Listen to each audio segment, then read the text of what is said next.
Hi friends, welcome to my channel. இன்றைக்கி நம்ம சேனலில் கிருஷ்ண ஜெயந்தி ஸ்பெஷல் வீடியோ தாங்க. அதுக்கு வந்து இன்றைக்கி வந்து நான் அவல் வச்சு வெள்ளை அவல் வச்சு லட்டு மாதிரி செஞ்சுருக்கேன். அதே மாதிரி கோதுமை மாவு வச்சு நான் ஹல்வா செஞ்சுருக்கேன்.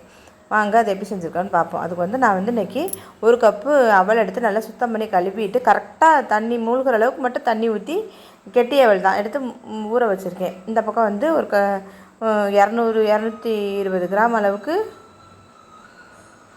மாவு எடுத்திருக்கேன், கோதுமை மாவு எடுத்திருக்கேன். அதுக்கு வந்து 300 கிராம் அளவுக்கு நான் சர்க்கரை சேர்த்துக்கிறேன். சர்க்கரை, நாட்டு சர்க்கரை, வெள்ளம் எது வேணாலும் சேர்த்துக்கலாம். தண்ணி வந்து ஒரு பாதி அளவு 150லேருந்து 180 அளவுக்கு தண்ணி சேர்த்துக்கணும். தண்ணி சேர்த்து நான் வந்து சர்க்கரையை நாங்கள் நல்லா தண்ணி சேர்த்து கரைச்சி எடுத்துக்க போகிறேன். பாகு பதம்லாம் தேவையில்லை, கரைச்சி எடுத்துக்கிட்டால் போதும். அதுக்கப்புறம் நம்ம வந்து ஒரு கடாயில் நெய் ஊற்றி ஒரு ஸ்பூன் அளவு தான் ஊற்றி நம்ம முந்திரி பருப்பு வறுக்கிறதுக்காக.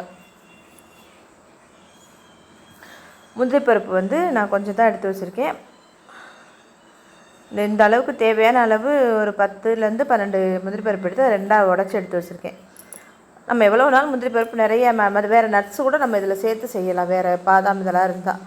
அன்றைக்கி வெறும் முந்திரி பருப்பு மட்டும் போட்டு நல்லா நெய் காஞ்சதுக்கப்புறம் முந்திரி பருப்பு போட்டோன்னா சட்டுன்னு நம்மளுக்கு வறுத்துருச்சு. அதை எடுத்து ஒரு பாத்திரத்தில் வச்சுட்டு அதே கடாயில் நம்ம வந்து ரீஃபைண்ட் ஆயில் அந்த நெய்யோடு சேர்த்து நம்ம ரீஃபைண்ட் ஆயில் ஊற்றிக்க போகிறோம். ரீஃபைண்ட் ஆயில் ஒரு 150 மில்லிகிராம் ஊற்றிக்கணும்.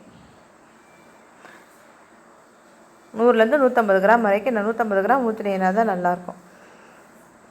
ஊற்றிட்டு அந்த எண்ணெய் நல்லா காஞ்சதுக்கப்புறம் தான் நம்ம வந்து இதில் வந்து 250 கிராமுக்கு கொஞ்சம் 240 கிராம் அளவு நான் வந்து மாவு சேர்த்துக்க போகிறேன். நல்லா எண்ணெய் காஞ்சதுக்கப்புறம் ஒரு கப்பு மாவு. இந்த கப்பு வந்து எனக்கு கரெக்டாக 240 கிராம் பிடிக்கும். இதுக்கு 300 கிராம் ஜீனி போதுமான அளவு கரெக்டாக இருக்கும்.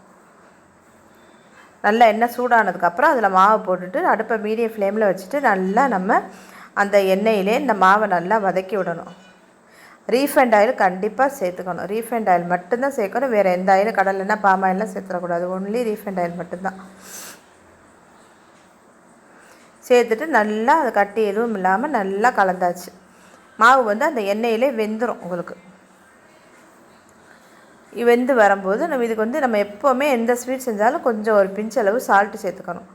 இப்போ வந்து நான் இந்த ஜீனி பாகில் வந்து லேசாக தூசி இந்த மாதிரி இருந்தது, அதனால் நான் வடிகட்டி இதில் சேர்த்துக்கிறேன். சேர்த்துட்டு நல்லா எல்லாம் மிக்ஸ் ஆகிற மாதிரி நம்ம நல்லா இப்போ மீடியம் ஃப்ளேமில் வச்சுட்டு பொறுமையாக மிக்ஸ் பண்ணி விடணும். இந்த இடத்துல நம்ம நாட்டு சர்க்கரையோ கருப்பட்டியோ சேர்த்துருந்தோம்னா நம்மளுக்கு ஆக்சுவலி இதில் கலர் கிடச்சிருக்கும். நம்ம நாட்டு சர்க்கரையோ இதுவும் சேர்க்காமல் ஜீனி சேர்த்ததுனால கலர் கிடைக்கலைங்கிறதுனால நான் ஒரு பிஞ்சளவு கலர் பொடி போட்டிருக்கேன். கலர் பொடி வந்து ஆப்ஷனல் தான், நீங்கள் போடணும்னு கட்டாயம் கிடையாது. அது வந்து கெமிக்கல் சேர்க்கக்கூடாதுன்னு சொல்கிறாங்க. நாங்கள் அந்த கலருக்காக நான் சேர்த்துருக்கேன். நீங்கள் இதே இடத்துல கருப்பட்டியோ நாட்டு சர்க்கரையோ சேர்த்தீங்கன்னா ஆட்டோமேட்டிக்காக கலர் அதுவே வந்துடும். அவ்வளோதாங்க. நான் பாருங்கள், இப்போவே சட்டியில் ஒட்டாமல் நல்லா சுருண்டு வருது, வெந்துடும். நம்ம முதலே மாவு அதே மாதிரி ஜீனி பாகில் நம்ம எண்ணெயிலே வெந்துருச்சு. அப்புறம் ஜீனி பாகம் ஊற்றணும், நல்லா வெந்துருச்சு. இப்போ இந்த ஸ்டேஜில் நம்ம நெய் சேர்த்துக்கணும். ஒரு 1/2 ஸ்பூன் அளவுக்கு ஏலக்காய் தூளும் சேர்த்துருக்கு. நெய் வந்து ஒரு 2லேருந்து 3 ஸ்பூன் அளவுக்கு நம்ம நெய் சேர்த்துக்கிட்டாலே போதும். இந்த அளவுக்கு ரொம்ப நெய் சேர்க்கணும்னு கிடையாது. நம்ம ஏற்கனவே ஒரு ஸ்பூன் போட்டு நம்ம முந்திரி பருப்பு வறுத்து வச்சுருக்கோம், அதையும் இப்போ இதில் சேர்த்துக்க வேண்டியதுதான். சேர்த்துட்டு நம்ம அடுப்பை மீடியம் ஃப்ளேமில் வச்சுட்டு நல்லா மிக்ஸ் பண்ணிக்கணும். ஒரு 1/2 ஸ்பூனுக்கிட்ட நான் இதுவும் போட்டிருக்கேன், ஏலக்காய் தூளும்.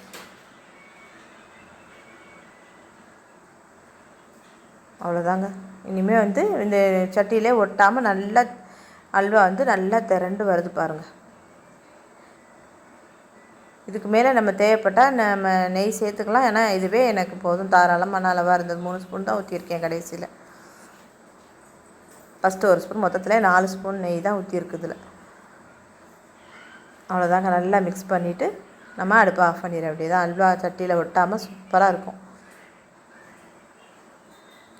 இதே மெத்தடில் நீங்களும் இந்த அல்வாவை செஞ்சு பாருங்கள். அடுத்து வந்து நான் வந்து அவல் வந்து ஊறுதுங்கிட்டு அவல் நல்லா ஊறி அந்த தண்ணிக்கு அந்த அவல் ஊறுனது கரெக்டாக இருந்துச்சு. அதுக்கப்புறம் ஒரு கடாயில் எண்ணெய் ஊற்றி எண்ணெய் காஞ்சதும் 1 ஸ்பூன் கடலைப்பருப்பு, 1 ஸ்பூன் உளுந்தம்பருப்பு போட்டு நல்லா பொரிஞ்சதுக்கப்புறம் கடுகு போட்டிருக்கேன்.